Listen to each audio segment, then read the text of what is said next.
웨딩홀이 순간 정적에 휩싸였어요. 소연아, 뭐라고 했니? 들었잖아요. 왜 이런 곳에 와서 저를 망신시키는 거예요? 제 목소리는 이미 제어가 안 되고 있었어요. 주변의 시선들이 모두 저를 향해 있었지만 멈출 수가 없었습니다. 아버지가 놀란 눈으로 저를 바라보셨어요.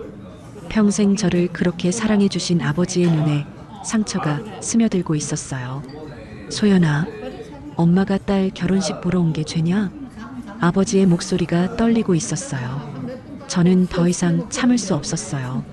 그동안 속으로만 삼켜왔던 모든 감정이 한꺼번에 쏟아져 나왔습니다. 제발 그만 좀 해요. 당신들 같은 부모 둔 게 평생 짐이었어요. 그 말이 나오자마자 웨딩홀은 완전한 침묵에 빠졌어요. 어머니 손에서 들고 계시던 작은 꽃다발이 바닥에 떨어졌습니다. 어머니의 얼굴에서 모든 빛이 사라졌어요. 평생 딸을 자랑스러워하시던 그 얼굴에 깊은 상처가 새겨졌습니다. 그래, 그렇구나. 하지만 저는 몰랐습니다. 오늘을 평생 후회하며 살아갈 거라고는. 이야기를 시작하기 전에 구독과 좋아요를 눌러주신다면 건강과 행복이 깃드는 하루가 되실 거예요. 안녕하세요. 저는 강소연입니다. 서울 중구에 위치한 대기업 홍보팀 과장으로 일하고 있어요. 올해 30이 되었죠. 매일 아침 7시 30분이면 강남구 압구정동 원룸에서 나와 지하철 3호선을 타고 출근합니다. 검은색 정장을 입고 명품 가방을 들고 하이힐 소리를 또각또각 내며 걷는 모습은 누가 봐도 성공한 커리어 우먼이에요. 그런데 사실 제 인생에는 감추고 싶은 비밀이 하나 있습니다. 바로 부모님 이야기예요. 아버지 강만수 씨는 올해 58이고 어머니 이옥분 씨는 56이세요. 두 분은 지금도 부산 서면에서 작은 통닭집을 운영하고 계십니다. 가게 이름은 만수통닭이에요. 평생을 그 기름 냄새 나는 좁은 가게에서 닭을 튀기며 살아오셨죠. 어릴 때부터 저는 그 가게가 부끄러웠어요. 학교 친구들이 집에 놀러 오겠다고 하면 우리 집은 리모델링 중이야라고 둘러댔습니다. 부모님이 학교에 오시는 날이면 다른 애들 부모님들과 비교가 되어서 창피했어요. 아버지는 항상 기름때가 묻은 앞치마를 두르고 계셨고 어머니는 손에서 마늘 냄새가 났거든요. 그래도 부모님은 저를 위해 정말 많은 희생을 하셨어요. 제가 고등학교 3학년 때 대학 입학금이 부족해서 아버지가 사채까지 쓰셨다는 걸 나중에 알았습니다. 어머니는 새벽 5시부터 일어나서 닭을 손질하고 밤 11시가 넘어서야 집에 들어오셨죠. 그렇게 번 돈으로 저를 서울대학교 경영학과에 보내주셨어요. 대학교 4년 동안 저는 부모님께 용돈을 한 번도 받지 않았습니다. 아르바이트를 3개씩 해가며 스스로 학비와 생활비를 벌었어요. 그러면서도 친구들에게는 부모님이 사업하신다고 대충 둘러댔죠. 사실이긴 했어요. 통닭집도 사업이니까요. 졸업 후 지금 회사에 입사했을 때 인사팀에서 가족관계를 묻더라고요. 그때 저는 부모님은 지방에서 농업에 종사하고 계세요라고 답했습니다. 완전한 거짓말은 아니었어요. 부산도 지방이고 닭을 기르는 것도 넓게 보면 농업이잖아요. 회사 동료들과 가족 이야기가 나올 때면 저는 항상 조심스러웠습니다. 우리 아버지는 성격이 무뚝뚝하세요라거나 어머니는 요리를 정말 잘하시죠라고 애매하게 대답했어요. 구체적인 직업은 절대 말하지 않았습니다. 그런데 작년 봄 제 인생에 큰 변화가 찾아왔어요. 회사 창립 기념일 행사에서 우리 회사 김 회장님의 아들 유태준 씨를 만나게 되었거든요. 태준 씨는 33으로 저보다 3살 위였고 해외 명문대학을 졸업한 후 지금은 계열사 상무로 일하고 있었어요. 키가 183cm 정도 되고 깔끔한 인상에 품격 있는 말투를 가진 분이었죠. 처음 만난 건 회사 로비였습니다. 제가 보고서를 들고 엘리베이터를 기다리고 있는데 태준 씨가 다가와서 말을 걸더라고요. 혹시 홍보팀 강소연 과장님이세요? 네, 맞습니다. 안녕하세요. 저는 유태준입니다. 평소 홍보팀에서 만드시는 자료들 정말 잘 보고 있어요. 특히 지난달 신제품 론칭 캠페인이 인상 깊었습니다. 그때부터 우리는 자연스럽게 대화를 나누기 시작했어요. 태준 씨는 생각보다 허세가 없고 진지한 분이었습니다. 재벌 2세라는 타이틀에 어울리지 않게 겸손했고 직원들에게도 예의 바르게 대했어요. 몇 주 후 태준 씨가 저에게 커피 한잔 하자고 제안했습니다. 회사 근처 카페에서 만나 이런저런 이야기를 나누었죠. 그때 태준 씨가 저에게 가족 이야기를 물어봤어요. 부모님은 어떤 분들이세요? 아, 부모님은 지방에 계세요. 조용한 곳에서 소박하게 사시죠. 그렇구나. 자주 뵙나요? 아니에요. 워낙 바쁘시기도 하고 저도 회사 일이 많아서요. 태준 씨는 고개를 끄덕이며 이해한다는 표정을 지었습니다. 그 순간 저는 가슴이 철렁했어요. 거짓말을 하고 있다는 죄책감 때문이었죠. 하지만 어쩔 수 없었습니다. 만약 태준 씨가 제 부모님이 통닭집을 운영한다는 걸 알게 된다면 지금 이 관계가 어떻게 될지 모르잖아요. 태준 씨 가족은 대한민국에서 손꼽히는 재벌가였거든요. 그렇게 우리는 점점 가까워졌습니다. 태준 씨는 저에게 정말 좋은 사람이었어요. 데이트를 할 때도 과시하려 들지 않았고 제 의견을 존중해 주었죠. 고급 레스토랑보다는 조용한 카페를 선호했고 명품보다는 의미 있는 작은 선물을 주었어요. 몇 달이 지나면서 저는 태준 씨를 진심으로 좋아하게 되었습니다. 그리고 태준 씨도 저에게 마음이 있다는 걸 느낄 수 있었어요. 함께 있을 때면 편안했고 미래에 대한 이야기도 자연스럽게 나왔죠. 그런데 갈수록 고민이 깊어졌습니다. 언제까지 부모님 이야기를 숨길 수 있을까요? 만약 우리 관계가 더 진전된다면 결국 들키게 될 텐데 말이에요. 어느 날 저녁 부모님께 안부 전화를 드렸습니다. 소연아, 요즘 어떻게 지내니? 네, 잘 지내요. 아버지는 가게 일 많이 힘드시죠? 뭘 이 정도야 뭐. 그런데 딸, 혹시 좋은 사람 생겼니? 순간 저는 말문이 막혔어요. 부모님께는 태준 씨 이야기를 한 번도 하지 않았거든요. 어떻게 설명해야 할지 모르겠더라고요. 아직은 아니에요. 그래, 30이 다 되어가는데 좋은 사람 있으면 빨리 소개해줘라. 아버지가 사위 구경 좀 하게. 전화를 끊고 나서 저는 한참을 멍하니 앉아 있었습니다. 태준 씨를 부모님께 소개할 수 있을까요? 반대로 부모님을 태준 씨께 소개할 수 있을까요? 다음날 출근길, 지하철 안에서 우연히 옆자리에 앉은 아주머니의 대화가 들렸어요. 요즘 젊은 애들은 부모 창피하다고 안 모신대. 정말 그래? 부모가 뭘 했든 부모인데. 그 말이 마음에 깊이 박혔습니다. 과연 저는 어떤 딸인가요? 성공했다고 해서 부모님을 외면하고 있는 건 아닐까요? 하지만 현실은 녹록지 않았어요. 태준 씨와의 관계가 깊어질수록 저는 더 큰 딜레마에 빠져들었습니다. 사랑과 현실 사이에서 갈등하며 오늘도 저는 조심스럽게 하루를 시작합니다. 태준 씨와 사귄 지 1년이 지나면서 우리 관계는 자연스럽게 결혼을 전제로 한 만남으로 발전했습니다. 태준 씨가 먼저 결혼 이야기를 꺼냈어요. 소연 씨, 우리 부모님께 인사드리는 게 어떨까요? 그 말을 들은 순간 제 심장이 쿵쾅거리기 시작했습니다. 드디어 피할 수 없는 순간이 온 거죠. 태준 씨 어머니인 박미라 여사는 올해 60으로 강남구에 위치한 대형 종합병원의 이사장이었어요. 의료계에서는 꽤 유명한 분이시죠. 태준 씨로부터 들은 바로는 어머니가 집안 체면을 무엇보다 중시하신다고 했습니다. 첫 만남은 청담동에 있는 고급 한정식 레스토랑에서 이루어졌어요. 저는 가장 단정한 검은색 원피스를 입고 작은 진주 목걸이를 했습니다. 머리는 단아하게 뒤로 묶었고 화장도 최대한 자연스럽게 했어요. 박미라 이사장님은 생각보다 까다로우셨습니다. 첫 인사를 나눈 후 바로 본론으로 들어가시더라고요. 소연 씨 부모님은 어떤 일을 하세요? 순간 제 입안이 바짝 말랐습니다. 이미 태준 씨에게는 부모님이 지방에 계신다고 말했지만 이사장님 앞에서는 좀 더 구체적으로 말해야 할 것 같았어요. 저희 부모님은 현재 해외에 계세요. 해외요? 어느 나라에서 무슨 일을 하시는데요? 캐나다에서 작은 사업을 하고 계십니다. 거짓말이 자꾸 커져가고 있었어요. 하지만 멈출 수가 없었습니다.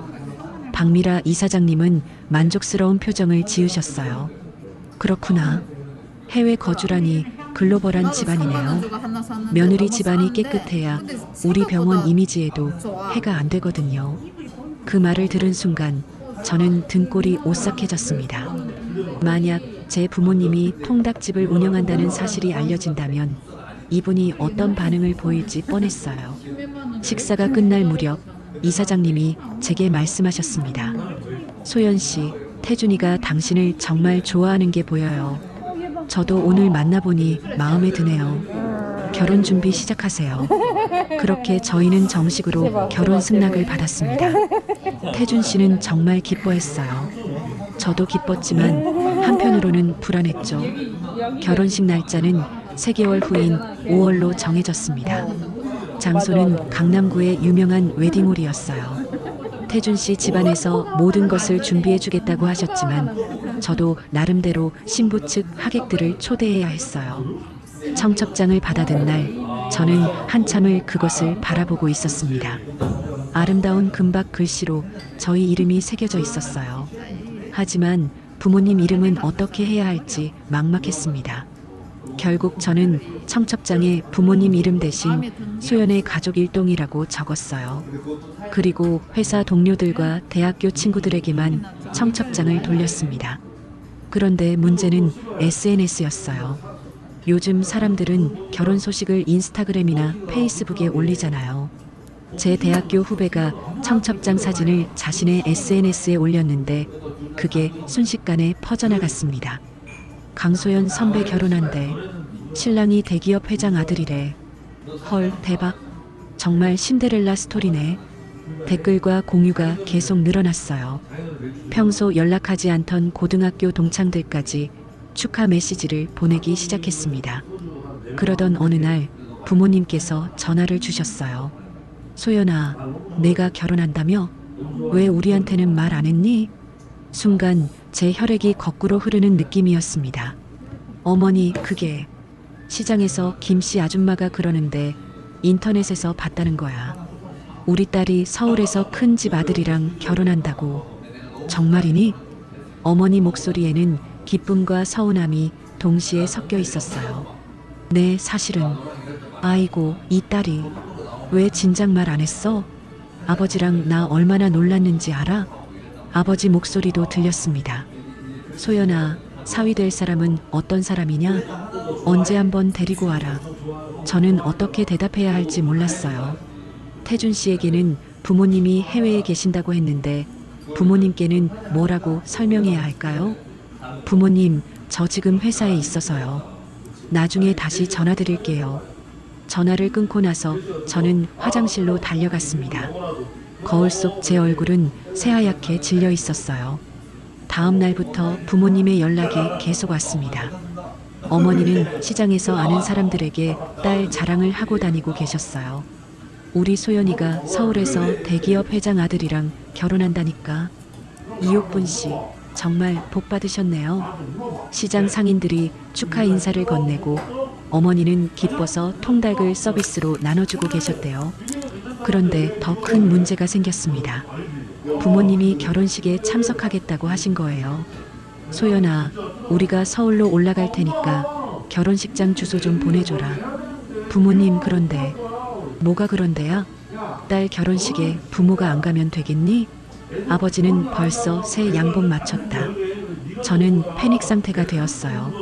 만약 부모님이 결혼식장에 오신다면 모든 거짓말이 들통날 게 뻔했거든요. 다급해진 저는 태준 씨에게 전화를 걸었습니다. 태준 씨, 잠시 만날 수 있을까요? 급한 일이 있어서요. 무슨 일이에요? 목소리가 이상한데요. 만나서 얘기할게요. 저희는 회사 근처 카페에서 만났어요. 저는 어떻게 말을 꺼내야 할지 몰라 한참을 망설였습니다. 소연 씨, 무슨 일이에요? 결혼식 때문에 스트레스 받는 거예요? 태준 씨, 사실은. 그 순간 제 휴대폰이 울렸어요. 어머니에게서 온 문자였습니다. 소연아, 결혼식 하루 전에 올라갈 테니까 신랑 집에도 인사드리자. 우리가 가져갈 예물도 준비했다.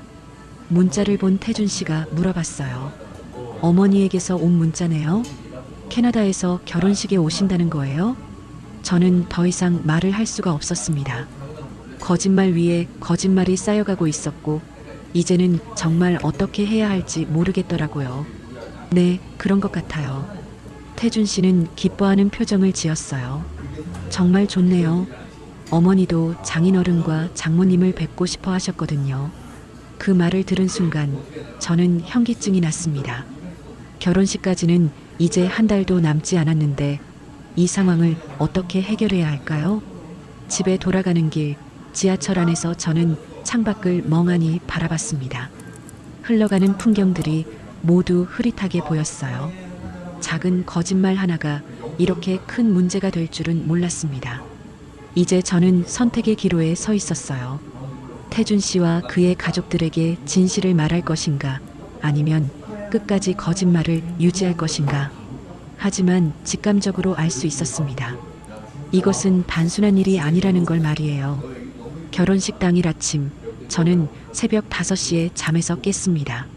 한 달 내내 불안했던 마음이 오늘 정점에 달했어요. 어젯밤 부모님과 마지막 통화에서 내일 아침 일찍 서울 올라간다는 말씀을 들었지만 막상 현실이 되니 심장이 터질 것 같았습니다. 강남구 소재 그랜드 워커힐 호텔 웨딩홀은 화려했어요. 천장까지 닿는 샹들리에와 하얀 장미로 장식된 버질로드가 마치 동화 속 한 장면 같았죠. 하객들이 하나둘씩 들어오기 시작했고 태준 씨 쪽 친척들과 병원 관계자들이 앞자리를 차지했습니다. 신부 대기실에서 저는 메이크업을 받고 있었어요. 하얀 드레스를 입고 거울을 보는데 제 얼굴이 평소보다 훨씬 창백해 보였습니다. 메이크업 아티스트가 걱정스럽게 물어봤어요. 신부님, 긴장 많이 하시나 봐요? 얼굴이 너무 하얗네요. 네, 조금 그런 것 같아요. 사실 긴장보다는 두려움이었어요. 부모님이 정말 오실까요? 만약 오신다면 어떻게 해야 할까요? 온갖 생각이 머릿속을 스쳐 지나갔습니다. 그때 신부 대기실 문이 살짝 열리더니 태준 씨가 얼굴을 내밀었어요. 소연 씨, 괜찮아요? 하객들이 거의 다 왔는데 신부 측 가족분들은 언제 오시나요? 아, 곧 오실 거예요. 태준 씨는 웃으며 문을 닫았어요. 저는 다시 거울을 바라봤습니다. 거울 속 신부의 눈에는 불안감이 가득했어요. 오전 11시, 식이 시작되기 1시간 전이었습니다. 피아노 연주가 웨딩홀에 은은하게 울려 퍼지고 하객들의 대화 소리가 들려왔어요. 박미라 이사장님은 VIP석에 앉아 우아한 미소를 지으며 병원 이사진들과 담소를 나누고 계셨습니다. 우리 며느리 정말 예쁘죠? 집안도 좋고요. 이사장님 복 받으셨어요. 해외 거주 집안이라고 들었는데요. 네, 글로벌한 집안이에요. 그 대화가 신부 대기실까지 들려왔습니다. 저는 가슴이 답답해져서 드레스 목선을 살짝 당겼어요. 그때였습니다. 웨딩홀 입구 쪽에서 웅성거리는 소리가 들렸어요. 처음에는 늦게 온 하객 때문인 줄 알았는데 소리가 점점 커졌습니다. 어디로 가야 하나? 여기가 맞나? 익숙한 목소리였어요. 제 심장이 쿵쾅거리기 시작했습니다. 신부 대기실 문이 벌컥 열렸습니다. 소연아, 우리 왔다. 어머니 이옥분 씨가 환한 웃음을 지으며 들어오셨어요. 평소 시장에서 입으시던 남색 저고리에 검은 치마 차림이었습니다. 머리는 단정하게 빗어 넘기셨지만 손에는 여전히 일로 거칠어진 흔적이 있었어요. 아버지 강만수 씨도 뒤따라 오셨습니다. 새로 장만하신 듯한 회색 정장을 입고 계셨는데 어깨가 약간 안 맞는 것 같았어요. 손에는 작은 보따리를 들고 계셨죠. 아이고, 우리 딸 정말 예쁘다. 어머니가 제게 달려와 두 손으로 제 얼굴을 감싸 안으셨어요. 그 순간 시장에서 나는 특유의 냄새가 났습니다. 마늘과 기름 냄새였어요. 저는 얼어붙었습니다. 머릿속이 하얘졌어요. 메이크업 아티스트와 웨딩 플래너가 당황한 표정으로 저희를 바라봤습니다. 그들은 분명 이상하다고 생각했을 거예요. 해외에서 온 가족치고는 너무 소박한 차림이었으니까요. 부모님 어떻게는 무슨 딸 결혼식에 부모가 안 와서 되겠니? 아버지가 보따리를 풀면서 말씀하셨어요. 이거 봐라. 우리가 예물 준비했다. 금반지하고 금목걸이야. 작은 빨간 보자기에서 나온 건 시장 금은방에서 산 듯한 소박한 금장신구였어요. 박미라 이사장님이 준비해 주신 화려한 다이아몬드 세트와는 비교할 수 없을 정도로 초라했습니다. 그때 웨딩홀 쪽에서 소란이 일기 시작했어요. 하객들이 웅성거리는 소리가 점점 커졌습니다. 저분들이 누구지? 신부 가족인가? 해외에서 온 분들 치고는 박미라 이사장님의 차가운 목소리가 들려왔어요. 저분들이 누구예요? 웨딩 플래너가 당황하며 대답했습니다. 신부 측 가족분들인 것 같은데요. 가족? 해외에서 오신다고 했는데 저렇게 일찍 오셨나요? 이사장님의 목소리에는 의심이 섞여 있었어요. 저는 신부 대기실에서 나가야 할지 말아야 할지 몰랐습니다. 어머니는 계속 제 드레스를 만지시며 감탄하고 계셨어요. 아이고, 이런 고운 옷은 처음 봐. 얼마나 비쌌을까?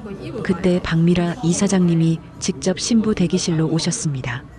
얼굴에는 어색한 미소를 지으고 계셨지만 눈빛은 차가웠어요. 이분들이 누구시죠? 순간 정적이 흘렀습니다. 어머니와 아버지는 예의 바르게 인사를 드렸어요. 안녕하세요.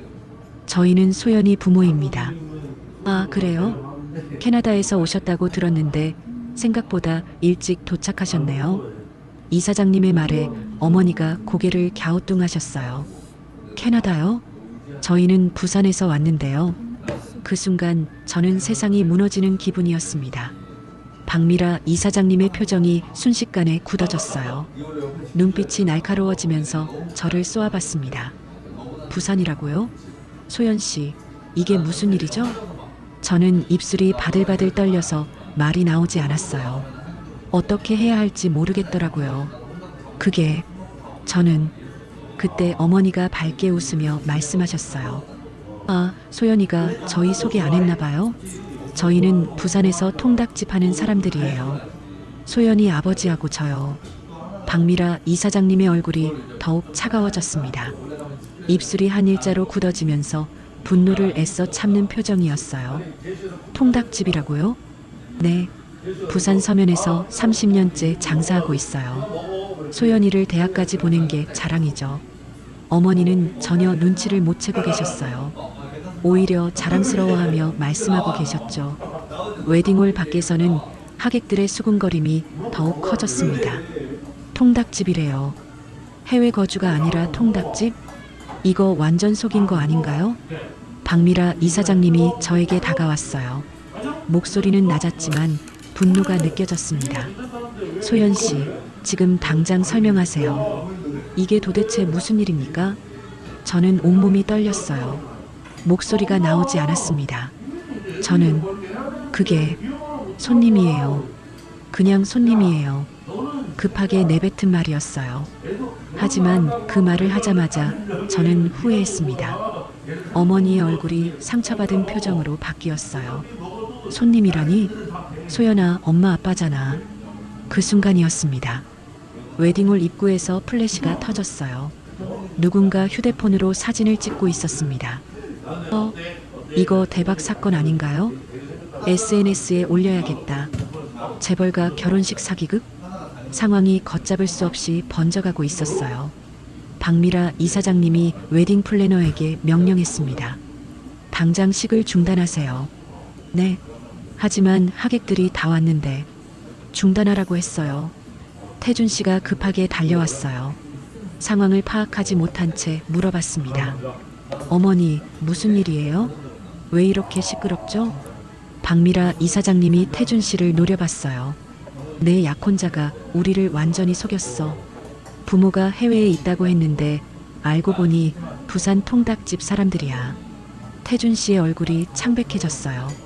저를 바라보는 눈빛에는 배신감이 가득했습니다. 소연 씨, 정말인가요? 저는 아무 말도 할 수 없었어요. 눈물만 주르륵 흘러내렸습니다. 웨딩홀은 완전한 아수라장이 되었어요.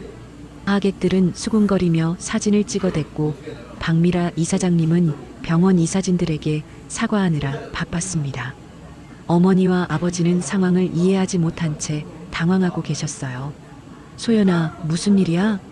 왜 다들 이래? 그 순간 저는 깨달았습니다. 제가 선택한 거짓말이 얼마나 많은 사람들을 상처 입혔는지를 말이에요. 하얀 웨딩드레스를 입은 채로 저는 그 화려한 웨딩홀에서 완전히 고립되어 버렸습니다. 웨딩홀은 순식간에 아수라장이 되었습니다. 하객들의 수군거림이 사방에서 들려왔어요. 저 사람들이 정말 신부 부모야? 해외에서 온다고 했는데 부산 통닭집이라고? 완전히 속인 거네. 앞자리에 앉아있던 태준 씨 친척들의 표정이 일그러졌어요. 평소 고급스러운 모임에만 익숙한 분들이었는데 갑작스러운 상황에 당황하고 계셨죠. 박미라 이사장님의 병원 이사진들은 더욱 노골적이었습니다. 이사장님, 이거 어떻게 된 일이에요? 병원 이미지에 큰 타격이겠는데요. 언론에 나가면 어떻게 하시려고요? 병원 홍보팀장이 박미라 이사장님께 다가가 속삭였어요. 이사장님, 당장 기자들 연락해서 입막음해야 할 것 같습니다. 하객들 사이에서 휴대폰 카메라 플래시가 계속 터졌어요. 누군가는 이미 라이브 방송을 시작한 것 같았습니다. 지금 재벌가 결혼식 현장에서 엄청난 일이 벌어지고 있어요. 신부가 부모 신분을 속였대요. 소셜미디어로 실시간 중계되고 있었어요. 어머니 이옥분 씨는 상황을 제대로 파악하지 못한 채 제 손을 잡으려고 하셨어요. 소연아, 무슨 일이야? 왜 사람들이 이렇게 시끄럽게 구는 거니? 아버지 강만수 씨도 어리둥절한 표정으로 주변을 둘러보셨습니다.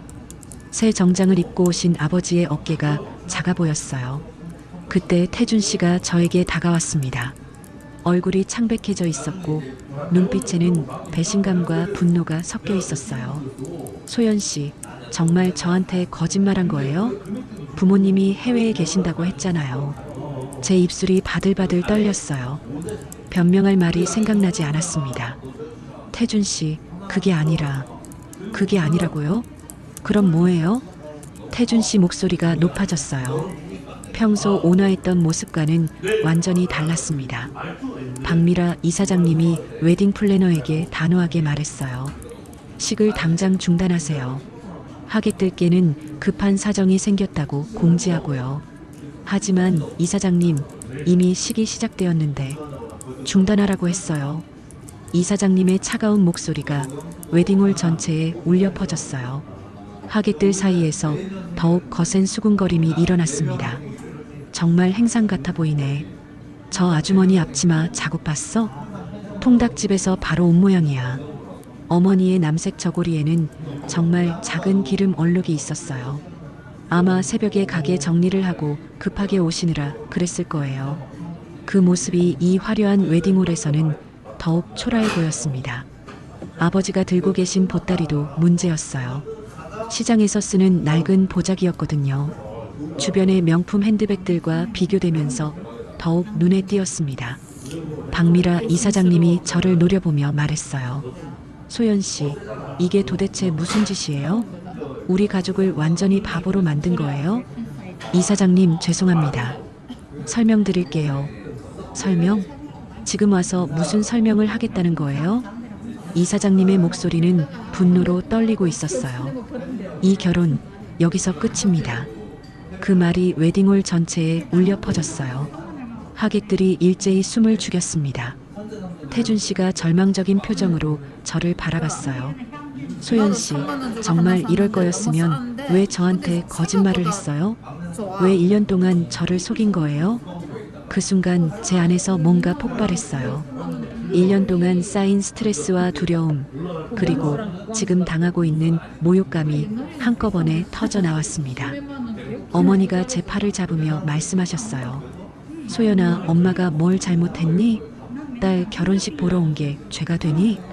그때였습니다. 저는 돌이킬 수 없는 말을 내뱉었어요. 왜 왔어요? 왜 내 인생 망치러 왔냐고요? 웨딩홀이 순간 정적에 휩싸였어요. 어머니의 얼굴이 하얗게 변했습니다. 소연아, 뭐라고 했니? 들었잖아요. 왜 이런 곳에 와서 저를 망신시키는 거예요? 제 목소리는 이미 제어가 안 되고 있었어요. 주변의 시선들이 모두 저를 향해 있었지만 멈출 수가 없었습니다. 아버지가 놀란 눈으로 저를 바라보셨어요. 평생 저를 그렇게 사랑해 주신 아버지의 눈에 상처가 스며들고 있었어요. 소연아, 엄마가 딸 결혼식 보러 온 게 죄냐? 아버지의 목소리가 떨리고 있었어요. 저는 더 이상 참을 수 없었어요. 그동안 속으로만 삼켜왔던 모든 감정이 한꺼번에 쏟아져 나왔습니다. 제발 그만 좀 해요. 당신들 같은 부모 둔 게 평생 짐이었어요. 그 말이 나오자마자 웨딩홀은 완전한 침묵에 빠졌어요. 피아노 연주도 멈췄고 하객들의 수군거림도 사라졌습니다. 어머니 손에서 들고 계시던 작은 꽃다발이 바닥에 떨어졌어요.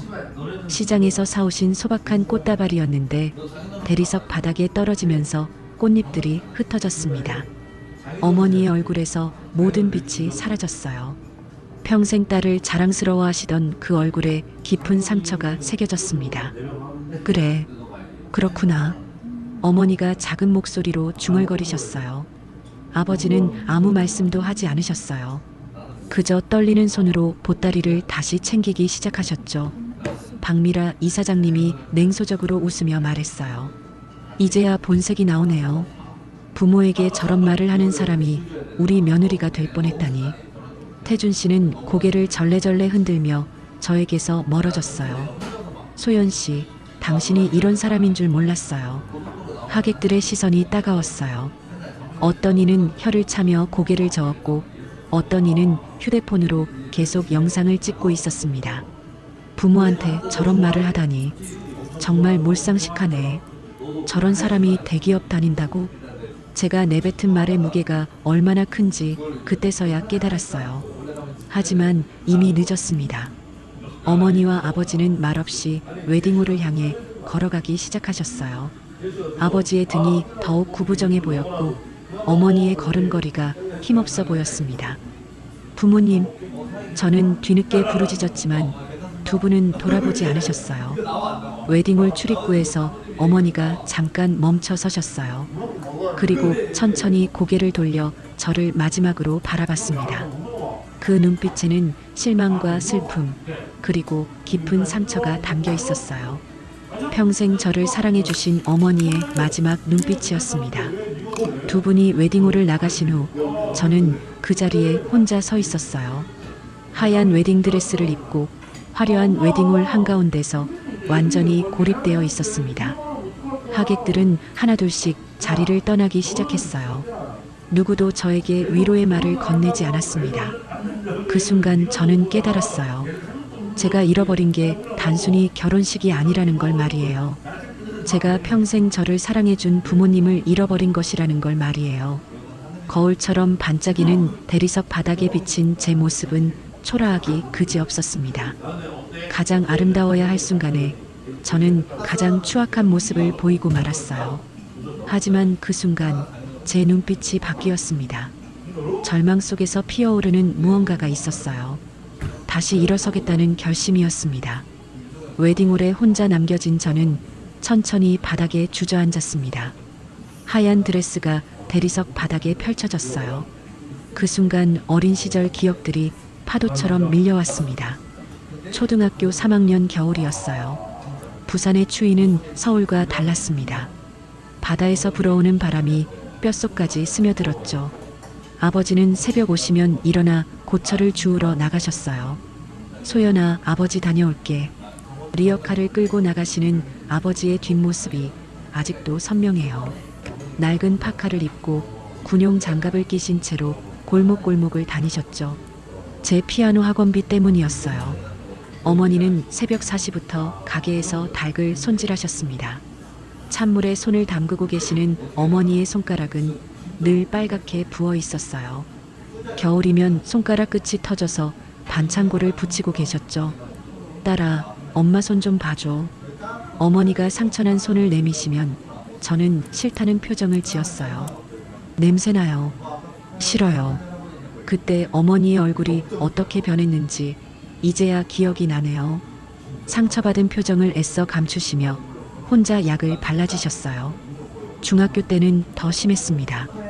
친구들이 집에 놀러 가자고 하면 저는 항상 핑계를 댔어요. 우리 집 리모델링 중이야. 부모님이 출장 가셨어.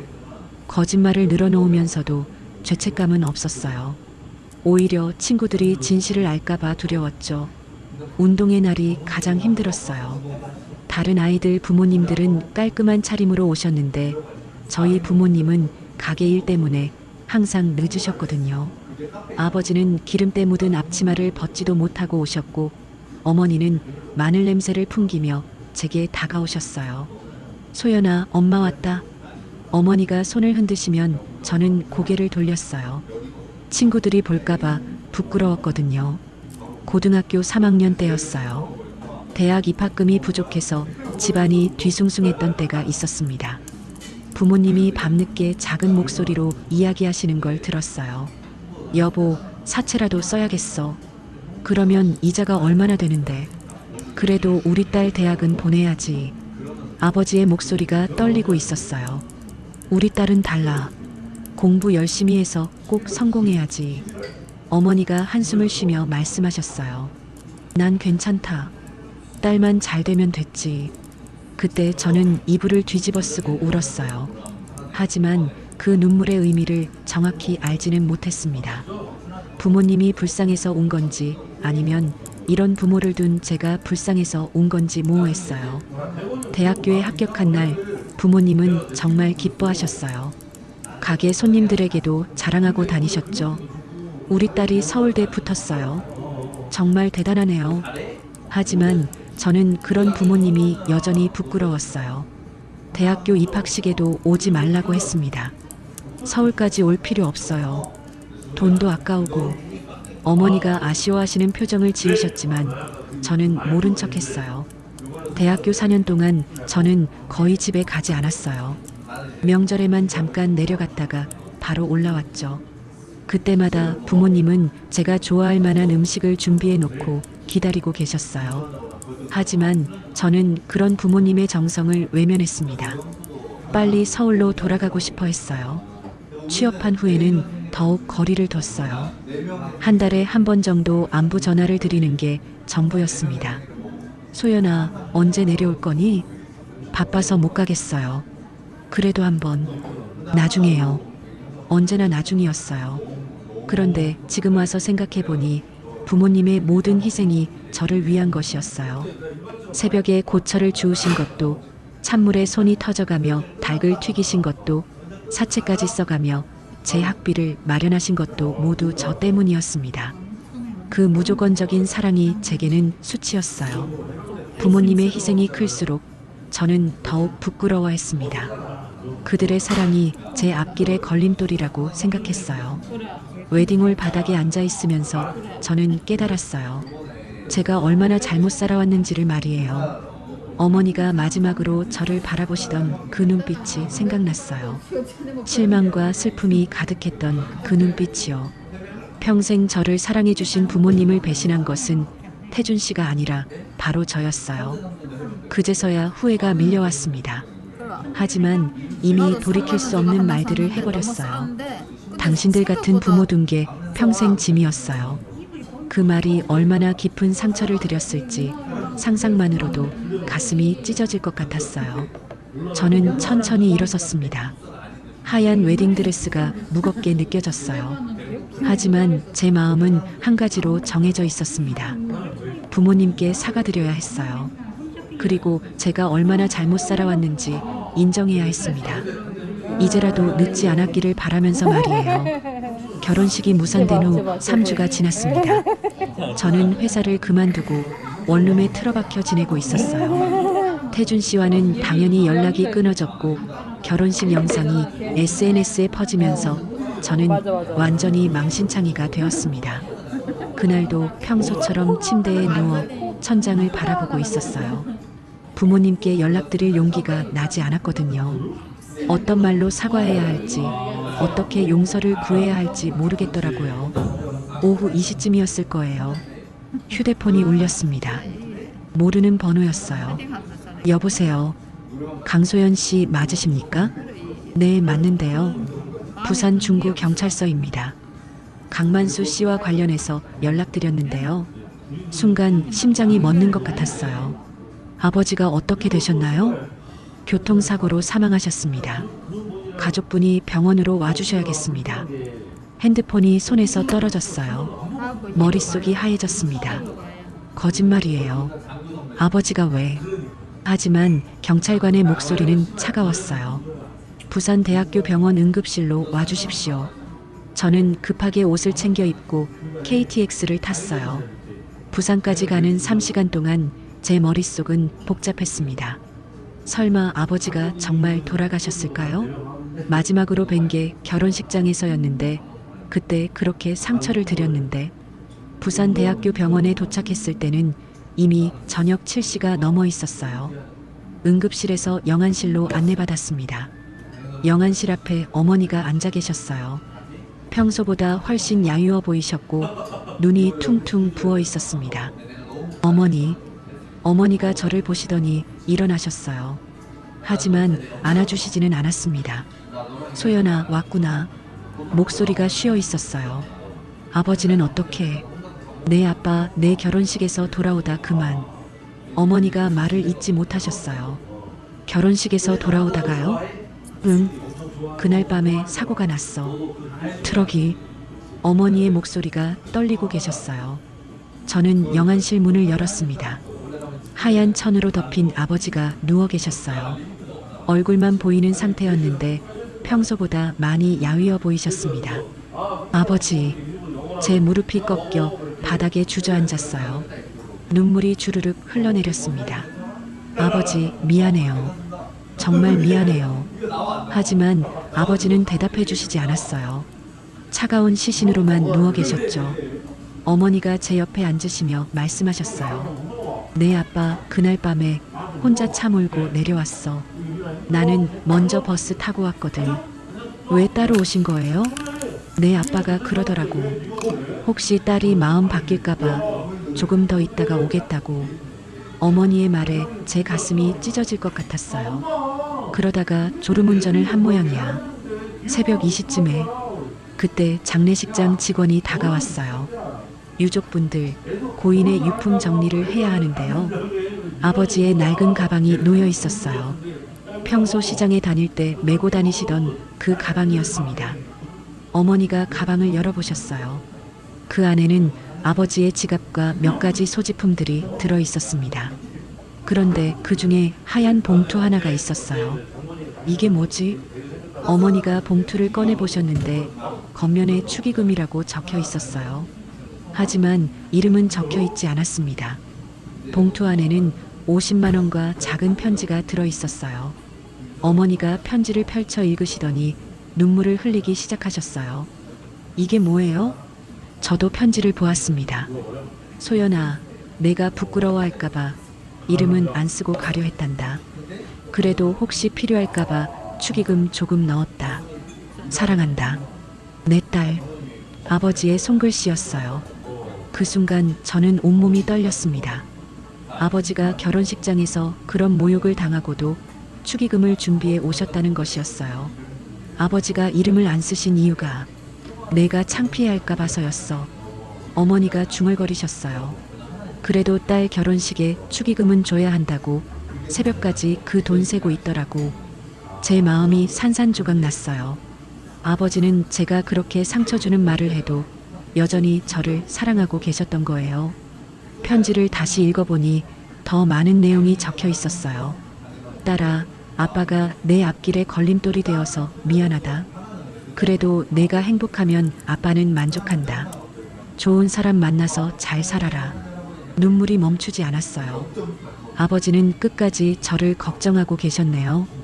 그럼 내 아빠가 얼마나 딸바 보인데. 어머니도 눈물을 닦으시며 말씀하셨어요. 그날 밤에도 그러더라고. 딸이 화가 많이 났나 봐. 시간 좀 지나면 풀어질 거야. 아버지는 제가 그렇게 상처 주는 말을 해도 용서하고 계셨던 거예요. 저는 아버지 앞에 무릎을 꿇고 엎드렸어요. 아버지, 정말 죄송해요. 평생 후회하며 살겠어요. 그때 어머니가 제 어깨에 손을 올리셨어요. 소연아, 내 아빠는 내가 성공하는 게 꿈이었어. 그러니까 너무 자책하지 마라. 어머니도 미안해요. 제가 정말 못된 딸이었어요. 그래도 내 딸인데 뭐. 어머니의 품에 안겨 저는 한참을 울었어요. 장례식장 직원이 조심스럽게 다가왔어요. 고인께서 미리 장례 준비를 해놓으셨더라고요. 간소하게 치르고 싶다고 하시면서. 장례 준비를요? 네, 한 달 전쯤에 오셔서 상조회에 가입하셨어요. 딸이 결혼하면 돈이 많이 들 텐데 장례비는 미리 준비해 놓겠다고 하시더라고요. 또 다른 충격이었어요. 아버지는 제 결혼을 위해 심지어 본인의 장례까지 미리 준비해 놓으셨던 거예요. 어머니가 한숨을 쉬셨어요. 그 사람이 원래 그래. 딸 생각만 하고 살았어. 그날 밤 저는 아버지 곁에서 밤을 새웠어요. 어머니와 함께 아버지에 대한 추억들을 나누었습니다. 제가 어렸을 때 아버지가 얼마나 저를 예뻐하셨는지, 제가 대학에 합격했을 때 얼마나 기뻐하셨는지, 제 취업 소식을 듣고 시장 사람들에게 자랑하고 다니셨는지, 모든 기억들이 새롭게 다가왔어요. 아버지는 평생 저만 바라보며 사셨던 거예요. 제가 부끄러워하는 것도 알고 계셨지만 그래도 멀리서나마 저를 사랑하고 계셨던 거죠. 새벽이 되어서야 저는 깨달았어요. 진짜 사랑이 무엇인지를 말이에요. 조건 없이 주는 사랑, 아무것도 바라지 않는 사랑, 심지어 거부당해도 변하지 않는 사랑. 그것이 바로 부모의 사랑이었어요. 그리고 저는 그 사랑을 평생 외면해 왔던 거예요. 이제는 정말 늦었지만 그래도 어머니는 아직 계셨어요. 이제라도 제대로 된 딸이 되어야겠다고 다짐했습니다. 아버지의 장례식은 조용히 치러졌습니다. 시장 상인들과 몇몇 친척들만 참석했어요. 저는 상주로서 3일 동안 빈소를 지켰습니다. 그동안 많은 생각을 했어요. 장례를 마치고 서울로 올라와 가장 먼저 한 일은 사직서를 쓰는 것이었어요. 회사 인사팀에 전화를 걸었습니다. 안녕하세요. 강소연입니다. 사직서를 제출하고 싶은데요. 과장님, 갑자기 무슨 일이세요? 가족사로 인해 더 이상 근무를 계속할 수 없을 것 같습니다. 사실 결혼식 사건 이후 회사에서 제 입지는 이미 좁아져 있었어요. 동료들의 시선도 곱지 않았고 상사들도 저를 멀리했습니다. 사직은 예정된 수순이었죠. 그 다음은 태준 씨에게 연락하는 일이었어요. 한 달 만에 거는 전화였습니다. 여보세요. 태준 씨, 저예요. 소연이요. 잠시 침묵이 흘렀어요. 무슨 일이에요? 목소리가 차가웠어요. 정식으로 파혼 통보드리려고 연락했어요. 이미 끝난 일 아닌가요? 그래도 마지막 인사는 드려야죠. 그동안 정말 죄송했어요. 태준 씨는 대답 없이 전화를 끊었어요. 박미라 이사장님께도 문자를 보냈습니다. 이사장님, 그동안 죄송했습니다. 앞으로 태준 씨와 관련된 일로 연락드리지 않겠습니다. 답장은 오지 않았어요. 모든 정리를 마치고 저는 부산으로 내려갔습니다. 아버지 없는 집은 텅 비어 보였어요. 어머니는 혼자 가게를 운영하고 계셨는데 예전만큼 손님이 많지 않았습니다. 어머니, 제가 도와드릴게요. 소연아, 넌 서울에서 살아야지. 여기서 뭐 하려고? 이제 여기가 제 자리예요. 어머니는 의외라는 표정을 지으셨어요. 정말이야? 네. 아버지가 평생 지키신 가게잖아요. 제가 이어받을게요. 처음 며칠은 정말 힘들었어요. 닭을 손질하는 것부터 기름 온도 맞추는 것까지 모든 게 어려웠습니다. 서울에서 화이트 칼라로 일하던 제게는 완전히 다른 세계였어요. 새벽 4시에 일어나 재료를 준비하고 오후 11시까지 가게를 운영하는 일상이 시작되었습니다. 처음에는 손님들이 저를 신기하게 바라봤어요. 소연이 맞지? 서울에서 대기업 다닌다더니 왜 여기 있어? 부산 내려왔어요. 결혼은 어떻게 됐고? 잘 안 됐어요. 더 이상 자세한 설명은 하지 않았어요. 시간이 지나면 사람들도 묻지 않을 거라고 생각했습니다.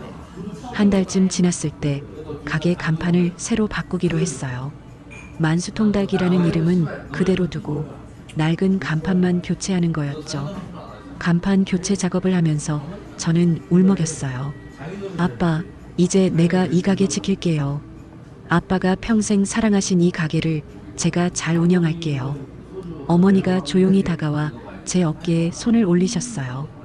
이제야 우리 딸이 돌아왔구나. 어머니의 목소리에도 눈물이 섞여 있었어요. 새 간판이 달리던 날 동네 사람들이 구경을 왔어요. 그 중에 시장에서 옷가게를 하시는 김씨 아줌마가 말씀하셨어요. 소연아, 그 사위 될 사람이 엄청난 재벌이라며? 결혼하면 부자 되는 거 아니었니? 저는 고개를 저었어요. 이제 그런 건 상관없어요. 여기가 제 자리니까요. 정말이야? 재벌가 며느리 되는 걸 포기하고? 네. 이게 제가 있어야 할 곳이에요. 김씨 아줌마는 고개를 갸우뚱하셨지만 더 이상 묻지 않으셨어요. 가게 일에 익숙해지면서 저는 조금씩 변화를 시도했어요.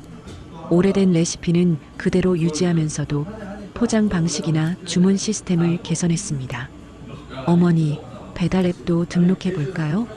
그게 뭐니? 요즘 사람들이 핸드폰으로 음식을 주문해요. 그런 것도 있구나. 어머니는 새로운 시도에 대해 호의적이셨어요. 3개월이 지나면서 가게 매출이 조금씩 늘어났어요. 젊은 손님들도 생겼고 예전보다 주문량이 많아졌습니다. 어느 날 저녁 단골 할아버지께서 말씀하셨어요. 소연아, 내가 돌아와서 가게가 더 활기차졌다. 감사해요.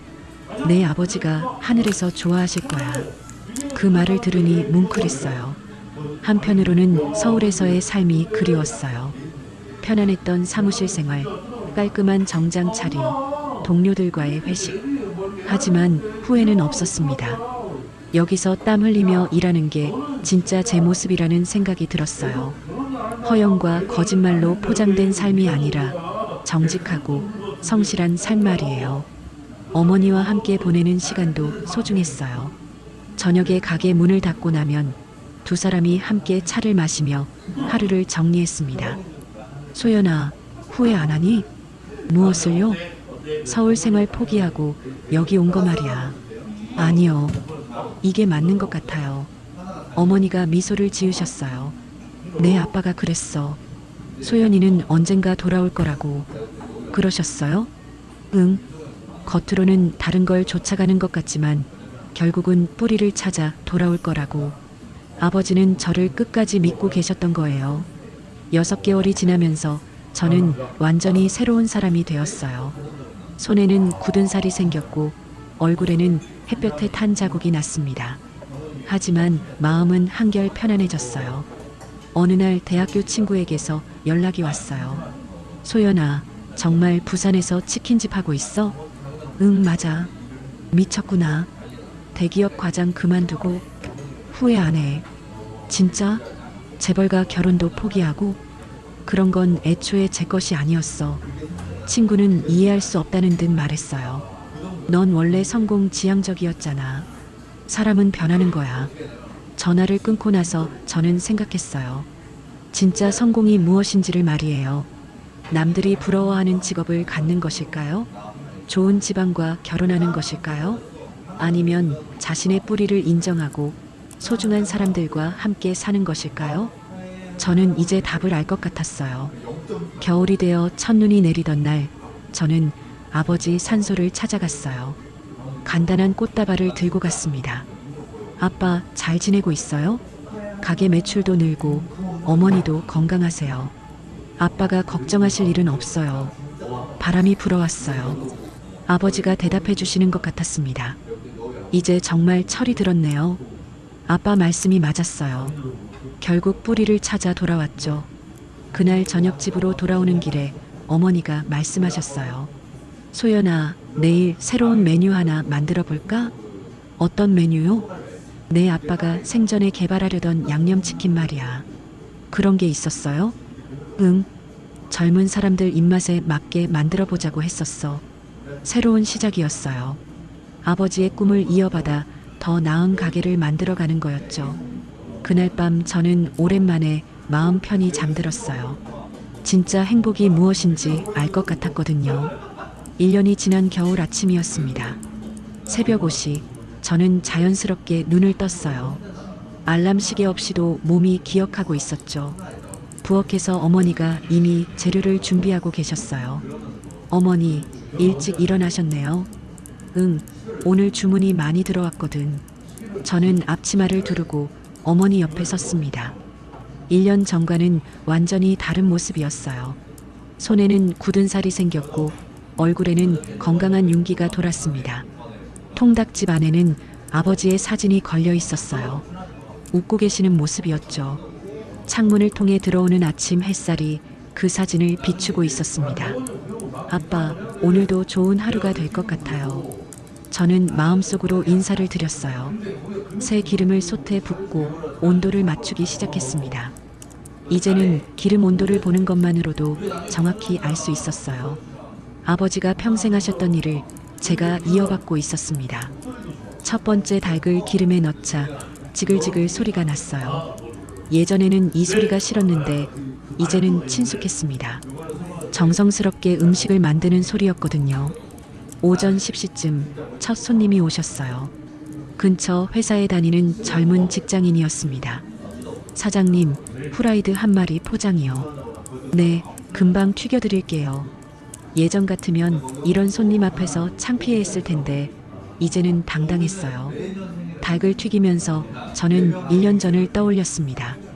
화려한 웨딩홀에서 망신을 당했던 그날, 부모님께 상처 주는 말을 했던 그 순간들이요. 그때는 정말 어리석었어요.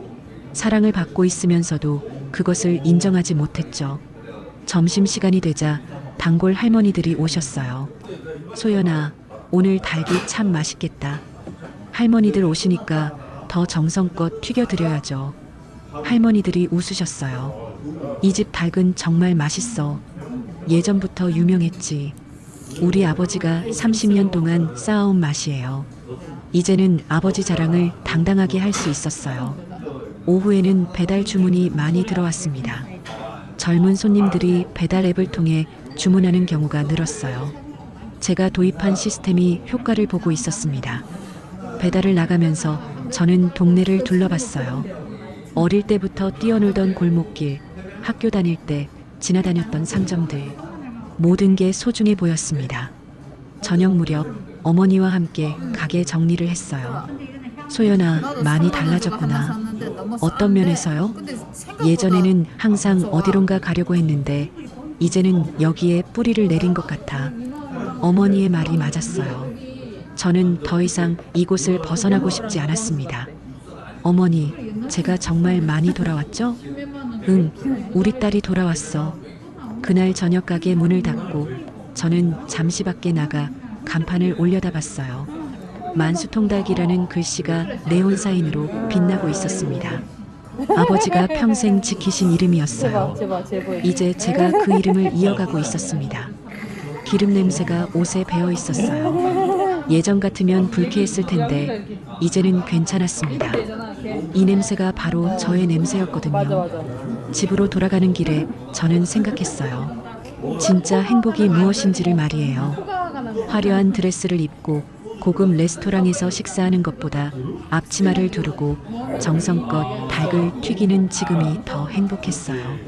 남들이 부러워하는 것을 갖는 것보다 소중한 사람과 함께하는 시간이 더 값진 것이었습니다. 집에 도착해서 어머니와 함께 저녁을 먹었어요. 간단한 집밥이었지만 세상 어떤 요리보다 맛있었습니다. 어머니, 내일은 아버지가 만들려던 새 메뉴 연구해 볼까요? 그래, 내 아빠도 기뻐하실 거야. 그날 밤 잠자리에 들면서 저는 깨달았어요. 가난이 부끄러운 게 아니었어요. 사랑을 부정한 제가 부끄러웠던 거였어요. 부모님의 희생을 외면한 제가 잘못되었던 거였죠. 진짜 성공은 남들의 인정을 받는 게 아니라 자신의 뿌리를 인정하는 것이었어요. 창밖으로 부산의 야경이 보였습니다. 네온 사인들이 반짝이고 있었어요. 그 중에서도 저희 가게 간판이 가장 따뜻하게 빛나고 있었습니다. 아버지가 평생 사랑하신 이 가게, 어머니가 지켜오신 이 자리, 이제 제가 이어받아 더 오래 빛낼 거예요. 냄새나는 행복이었지만 그것이 진짜 행복이었어요. 다음 날 아침도 새벽 5시에 일어날 거예요. 어머니와 함께 정성껏 닭을 튀기고 단골 손님들을 반갑게 맞이할 거예요. 그리고 아버지 사진을 보며 말씀드릴 거예요. 아빠, 딸이 제대로 살고 있어요. 화면이 천천히 흐려지면서 만수통닭 간판이 클로즈업 됩니다. 따뜻한 불빛 속에서 한 가족의 새로운 시작이 계속되고 있었어요.